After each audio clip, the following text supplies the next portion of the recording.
नमस्कार, मी Sarjerao Salve, star India one मध्ये आपणा सर्वांचं हार्दिक स्वागत करत आहे।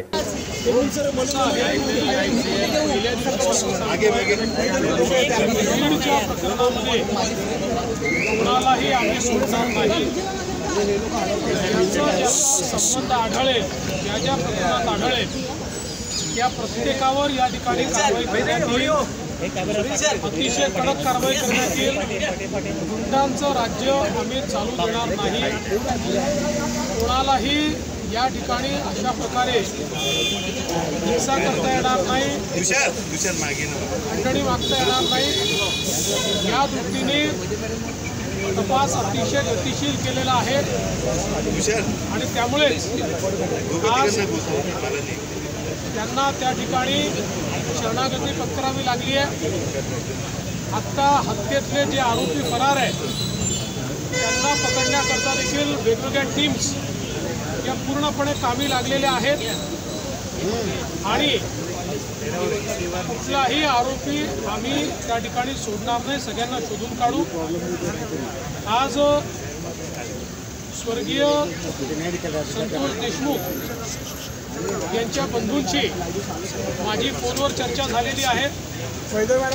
त्यांनाही मी आश्वस्त केलेलं आहे की तुम्ही काळजी करू नका, काय वाटेल ते झालं तरी सगळे दोषी शोधून आणि जोपर्यंत ते फासावर लटकत नाही तोपर्यंतची सगळी कारवाई पोलीस करतील, हा विश्वास मी त्यांना दिला आहे। 302चा गुन्हा दाखल होईल का वाल्मीकराड यांच्यावर? गुन्हा दाखल होईल, कसा होईल हे सगळं पोलीस सांगतील।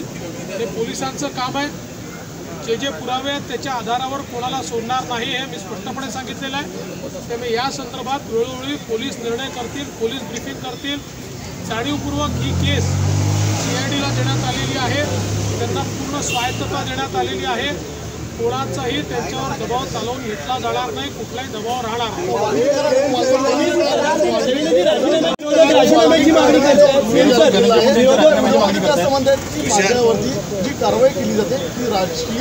कोणी काही म्हणत असलं तरी पोलीस जो काही पुरावा आहे या पुराव्याच्या आधारावरच या ठिकाणी कारवाई करतील।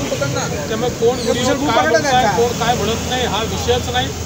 विषय हा आहे जिथे पुरावा आहे त्याला सोडलं जाणार नाही।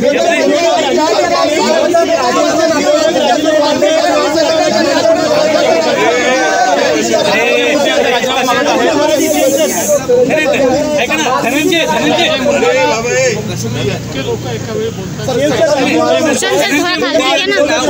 धनंजय मुंडे यांनी राजीनामा द्यावा अशा प्रकारची एक मागणी सुरू होते। मला या प्रकरणातल्या राजकारणामध्ये जायचं नाही। मी पहिलेपासून सांगतो, कोणाही विरुद्ध पुरावा असेल तर द्या, ज्याच्या विरुद्ध पुरावा असेल आम्ही शोधतोय। कोणाजवळ दुसऱ्याजवळ असेल त्यांनी पण द्यावा। पण माझ्याकरता स्वर्गीय संतोष देशमुख यांच्या हत्येला कारणीभूत लोकांना शिक्षा होणे हे महत्त्वाचं आहे।